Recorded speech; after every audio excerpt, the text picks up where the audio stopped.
And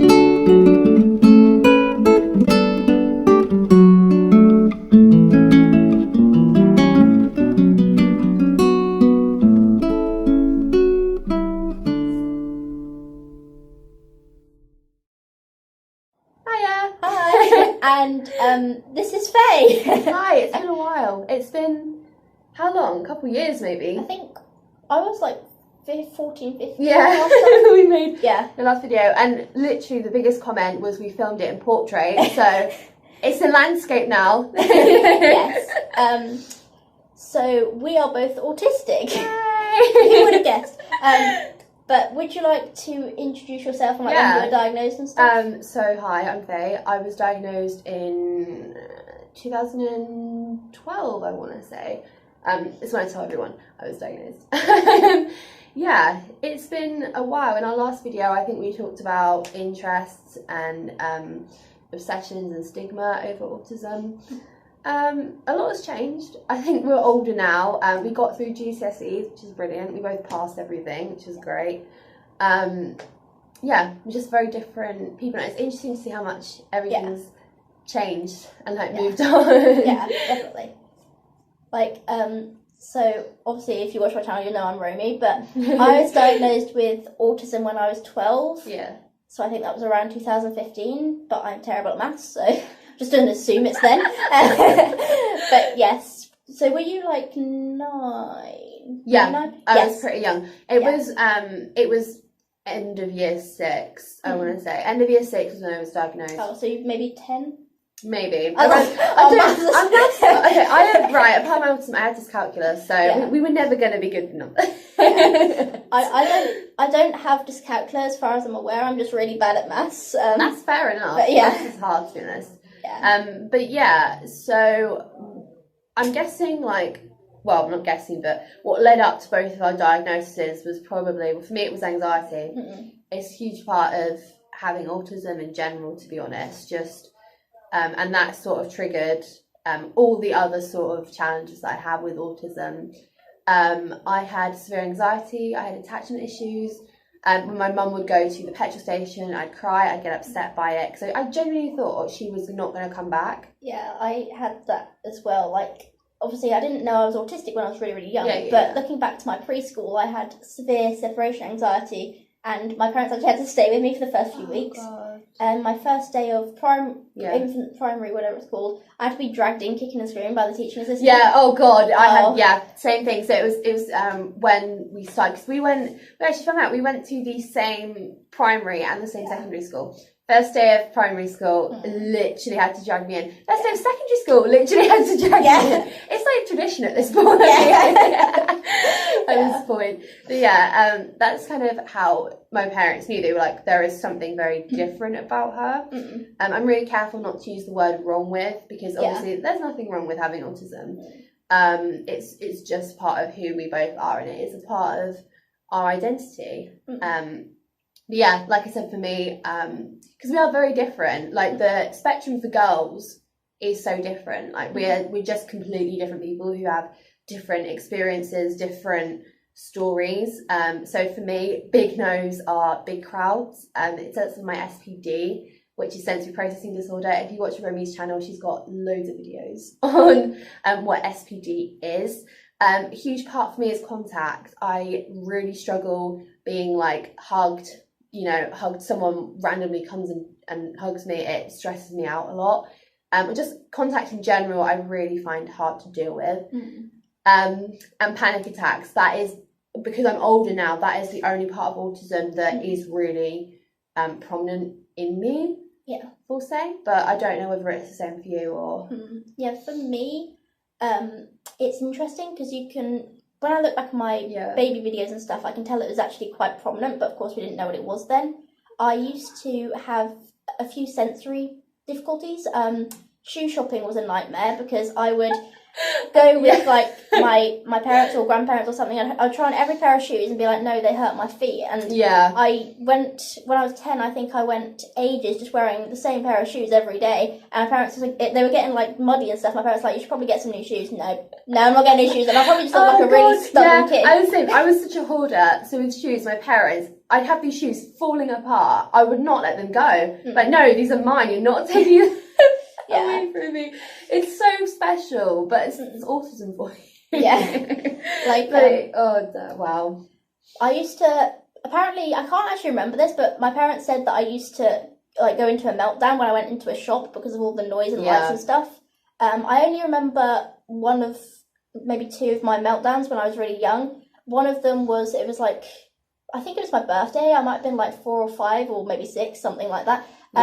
But they put a birthday banner up. But because of my autism, change makes me anxious. And I saw the birthday banner, I started screaming and had a meltdown because there was something new and I didn't like it. I'm laughing because I get it. Like, it's just a thing. Like, I would primary school, changing teachers, could not handle it. I had such a strong attachment to my usual teacher. When a cover teacher would come in, I must have seemed like such a brat because I would death stare them. I would literally be like, my face would just really get out of my class. It's not because I was a brat, it was because it genuinely made me anxious.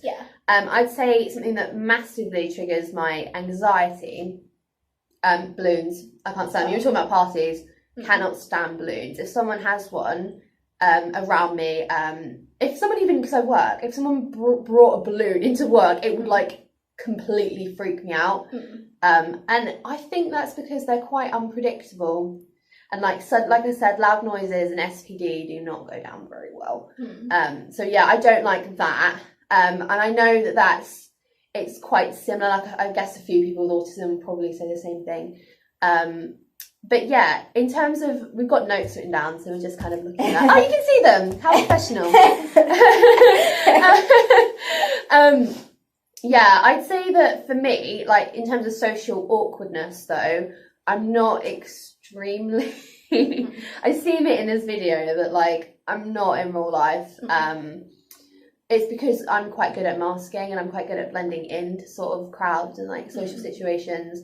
But I know that's not for everyone. Yeah, I'm not very good at masking, you can tell. Like I'm quite socially awkward, and sometimes it will look like I have no common sense because there are a few instances which are very prominent to me. If someone walks into an office and wants me to come in, I can't go in until they tell me to, but even though you're supposed to. And when I'm in college and stuff, I'm in college now, if I'm putting my hand up, usually they'll look at you and expect you to talk, but I need them to literally say talk, because I don't read social cues like that. And also I sometimes need quite explicit instruction because for example, I can seem quite absent-minded. When I was in secondary school, my physics teacher handed me a piece of paper because my table was like wobbly, and they intended for me to put it under to stop it wobbling, but I just opened this blank piece of paper and stared at it, and I was like, why did you give me a blank piece of paper? Apparently you're supposed to know to put it under the table, but it's because it's a process, isn't it? Yeah. But in fairness, I wouldn't have known, but again, I'm autistic, so not the best person to ask, but it's just everything is a process, and it's learning how to deal with that. So like a general like example of just processing things would be like at school, like having to learn that it's just cues that you have to take off other people, and it's confusing. It's just really awkward. And the biggest thing with autism, which I think a lot of people will agree with, is that it's about you have to learn everything. Like things that people just know instinctively, we've had to learn. There's no other way. I feel like I'm 17, but I'm still learning how the world works. And I think everyone will like figure that out at age 6, and then it's just me, and I'm still trying to figure everything out. To be fair, I think that's probably everyone though, in general, but it's a little bit more of a challenge if you do have autism or just anything in the bracket of neurodiversity. I was going to say that neurodiversity is such a nicer word to use than disability. I've never liked disability. I've always preferred condition, which is why we were saying we really want ASC, autism spectrum condition, rather than ASD, because I don't know. I don't like the word disorder, but that's just me.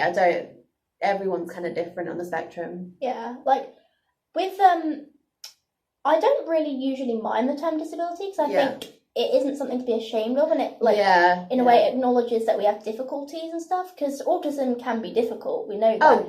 I don't know, I've met some with autism that said it's easy, it's fine. But it does have some positive aspects. Loads.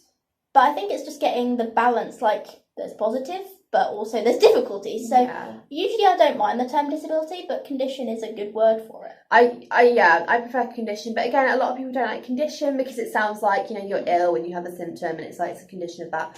But it's personal preference, honestly, as to what someone prefers to be called. You know, there's some people that don't like being called autistic, which is really interesting. They prefer being called Aspie, like opposed to autistic. I'd rather be called autistic, to be honest. Yeah, it does.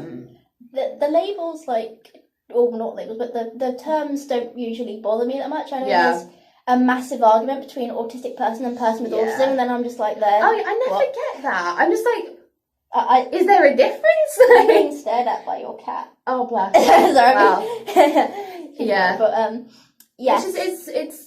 It's hard because, again, I'm thinking about our last video. I looked at the comments this years ago, but like the ones that are coming to mind are some saying, you're not autistic. Everyone wants a label, that sort of thing. And those comments are annoying. I'm just going to flat out say it, annoying.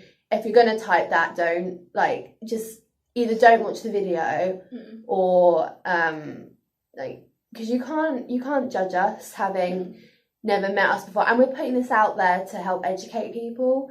And why would we lie about something that just is so personal to us? Like my diagnosis was interesting because autism is very misunderstood, especially in females. But it's every 3 male, 1 female is diagnosed, I'm pretty sure. Like for me, I wasn't actually seeking an autism diagnosis. I was trying to get a Tourette's diagnosis, but my psychologist referred me to a ADOS autism assessment, and the results came back, we don't know whether you're autistic, but we're going to diagnose you anyway. So that's... I love that. They're like, we're not sure, but we'll give you one anyway. It was very strange. For about 3 years, I thought I was misdiagnosed. You can see in actually my Tourette story video, I said I don't think I'm autistic. But I can tell that I am, it's just it mixes in with Tourette's, so it's kind of difficult. Oh, I get that. Mine is, my autism mixes in with my anxiety. That's the biggest thing that I deal with, because autism itself doesn't affect me at all anymore. I would go as far as to say that SPD does, and anxiety does, but autism not really. Autism mainly affected me when I was younger because like I've said, the masking, I'm quite good at it, which kind of ties in with my special interest. I really love acting. I'm doing an acting course at the moment. And I'm hoping to go on and, you know, properly do that as a career. And it's helped me a lot because autism has helped me a lot because you have to learn from people, you have to learn social cues, you have to learn how to kind of mould yourself into what the situation requires. And a lot of people think, wow, you must be such a fake person to be around.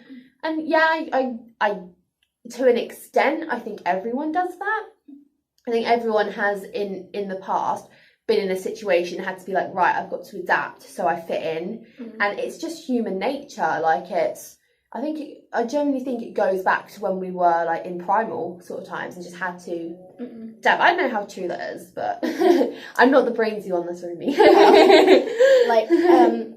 I think now that I'm older, I'm obviously trying to be my authentic self and stuff, but sorry, there was a squirrel over there. But yes, I think that, adapting. I used to try and stop myself stimming and stuff, and I obviously don't do that anymore. You can tell that I rock back and forth a lot, I move my legs, I jump up and down, I flap my hands and stuff. It's quite prominent, obviously you can see it, and I'm not ashamed of it at all. Like, I used to try not to rock and stuff, because everyone's like, well, you're rocking. But now I know that it's calming, it makes me happy. You're in a good place. Yeah, why not? Like, there's nothing wrong with it. Absolutely. I mean, so I used to have stims. I still have one. Sometimes when I'm walking around, I'll walk on my toes. It sounds a bit weird. I used to do that. Yeah, it's a common thing with autism. I don't know why. I just like the feel of it. And I also used to have a vocal tic, but it's gone now with age. Mm. And I used to take tablets as well, so that kind of helped it. Yeah, I have a lot of vocal tics, but then I have Tourette, so you can probably guess that's why. Yeah. But not anymore, actually. Like, my tics are Oh milder my god, now, it's crazy. I actually, obviously Romy and I went to the same secondary school for ages, and it's insane, like, how far you've come from being at school, because it got to a point where Romy was wearing sunglasses in every day because it was light sensitivity. And then when it finally clicked with you that it was dietary, it was absolutely, like, amazing to see that you now had, like, you could go and do all of this stuff, and you were a lot more, what's the word? Just able to do things, because you weren't limited by, you know, the constant ticking and stuff. Not that it's a bad thing, because it's not, but it is. It has challenges, doesn't it? I remember trying to do the chest production. Like, I would have a tic where I would collapse and fall to the floor, and Faye's trying to, like, help me, like, hold me up and stuff. But then you were like, "What happens if I fall too?" We just let me go on the floor.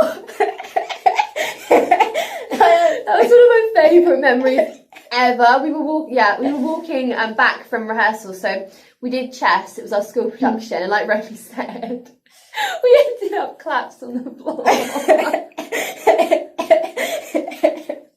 Oh, that was such a good memory. Yeah. See, you gotta laugh about these things, because it's like also, like, Purple Princess. Do you remember that? Yeah.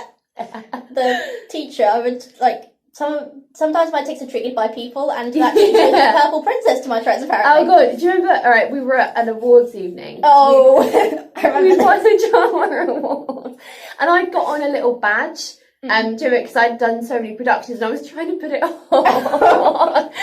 Romy was ticking the entire time. Faye can't put a badge on. Faye, put your badge on. Faye, put your badge on. Faye, stop putting your badge on. We ended up leaving that. I know. Like, I'm pretty sure they're like, "Do you want to leave?" Yeah. Like, yeah. And also, when the head teacher was up there, they said, "When I was in school, that I think 1,000,000 years ago." So award ceremonies and just assembly stuff in general with Tourette's ends. Not a good mix at all, but it was quite a fun evening, honestly.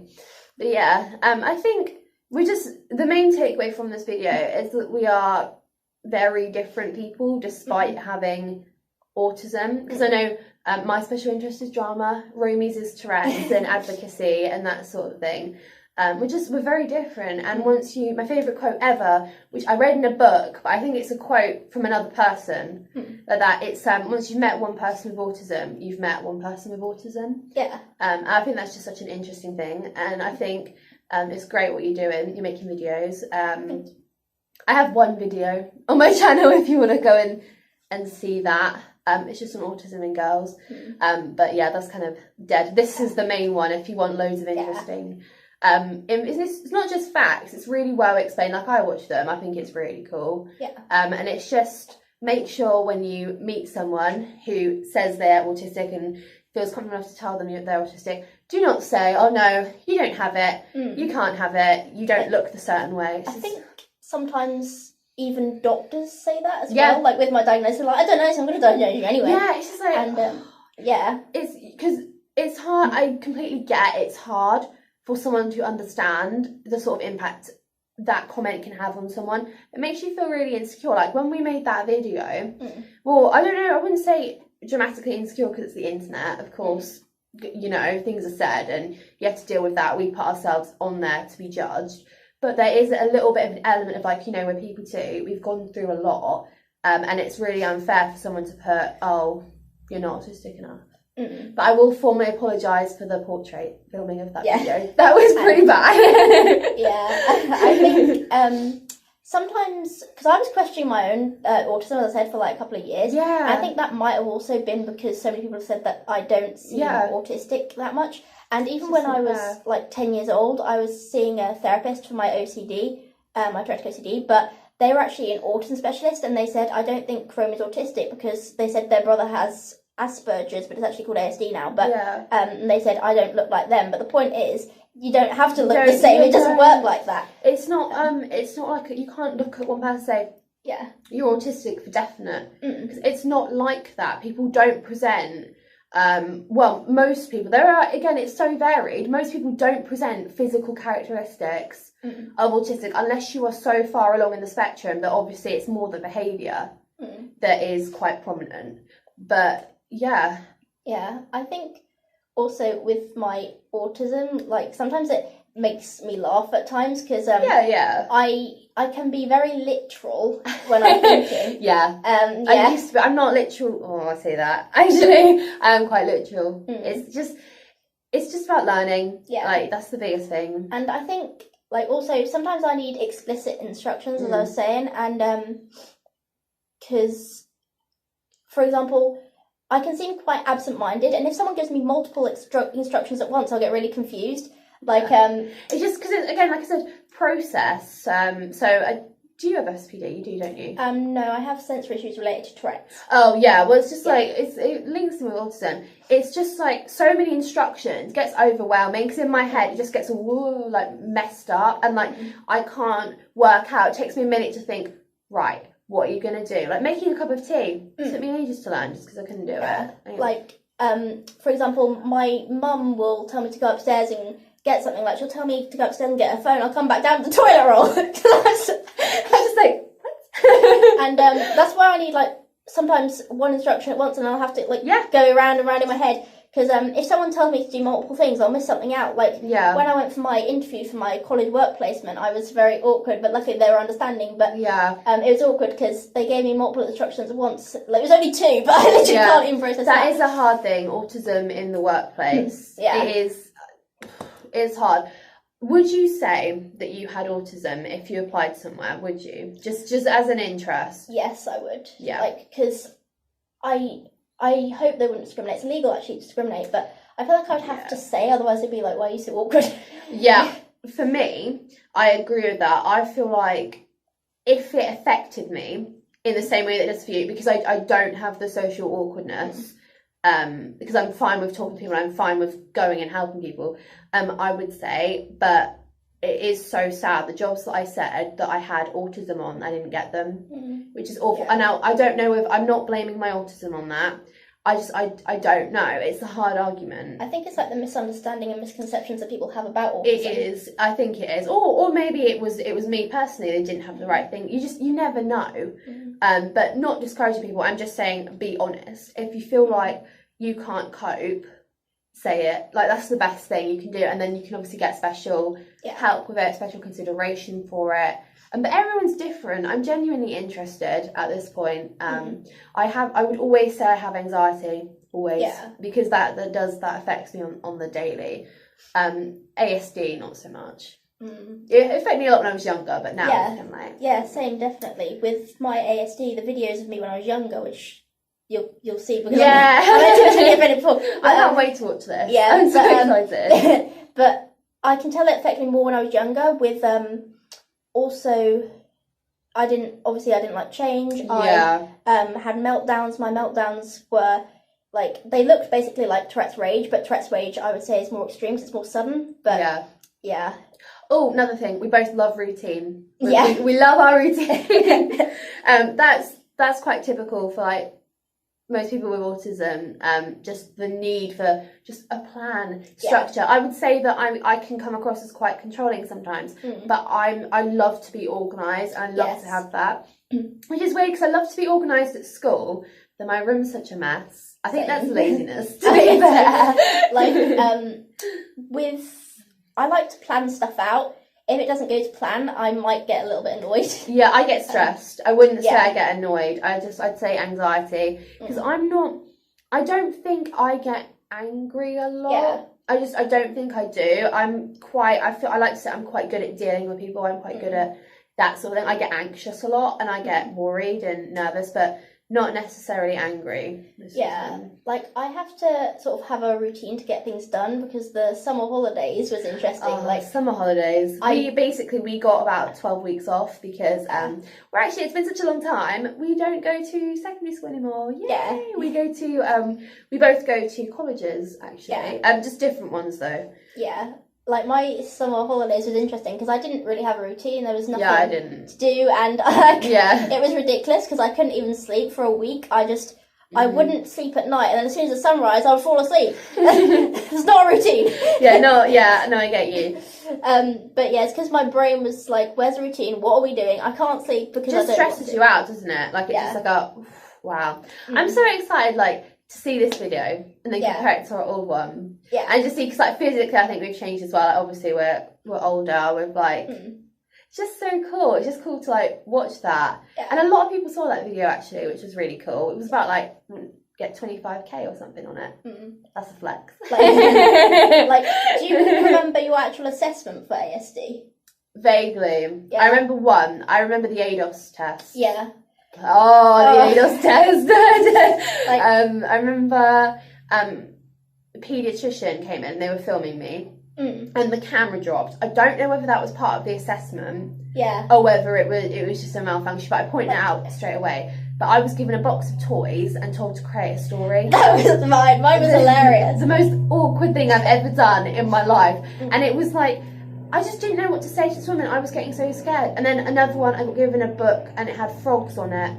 You had to make a story out of the flying frogs. I think that's the common one. Yeah, like I remember for me, the assessment, they were getting these toys out, but they were like random objects. And they're like, okay, you need to make something imaginative with this. Yeah. And I had action men. It was action men, random Lego figures. I was like, I got like this weird little umbrella thing and this like weird figure. And I was like, okay, this umbrella is a spaceship. And I just put it in there. I was like, this. I was like, that is like not the best imaginative thing ever. But yeah, I know. Do you know what's funny? Before I even went into the ADOS test, they probably knew I was autistic. Yeah. They had a mini Lego set out and it was all messy, so I sat there for about half an hour when my mum was talking to the paediatrician, just started putting it all back together. And but once I put it back together, I would stare at it. Yes. Wouldn't play with it. I had a dollhouse and it would be all the figures. I'd move them around, I'd make the house look all neat, and I'd just sit and stare at it. I wouldn't play with it. Definitely. Like, the way I played when I was younger wasn't what's seen as typical, but it was still my playing. Like, I would have these little figures of their go-go crazy birds. Like, I love the go-go's. I would just, like, line them up. Yeah. But I wouldn't really play imaginatively. And also, I used to like designing the same thing over and over again. I just draw like a what's it called, a blueprint of like a building or something. And you do it. I still really like repetition. I will watch the same film over and over again because I did that. I used to. It's calming and predictable. It is. I used to. I think that must be what it is, because there's an element of like, what's going to happen? It's stressing out. I don't like that. I used to watch. There was a comedy movie called Dodgeball. I watched that at least 1 billion times. It's my favourite movie. Just rewatch. And my parents got so sick of it. Like, I know that I have a few specific films which I've always watched over and over again, and I will continue to do so. Which ones are they?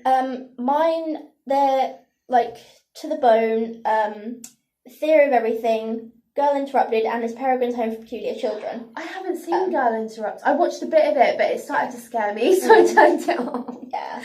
Oh dear. Like, I just watch it because I know exactly what's going to happen. I've seen it so many times, it's very predictable. Yeah. And I sound like the most boring person in the world, but it's calming. Routine, yeah. But yeah, I feel like autism makes people more interesting. Not that if you don't have autism, you're not interested. Yeah. Sorry, that just makes me laugh. I'm just like, okay, so our video cut off. But this is the outro, considering the camera's already bored of us. So we were talking for like half an hour. Yeah. Are you going to edit this, or is it just going to be like, well, you'll probably have to now. Yeah, I'll probably have to, but yes, we hope you like this video, and we hope that you can see that there's so much diversity in the autism community, and it's not just like one specific thing, and you can't just see it. Can't see it. Yeah. We're both, as I said, we are both autism. Well, goodbye before this comes.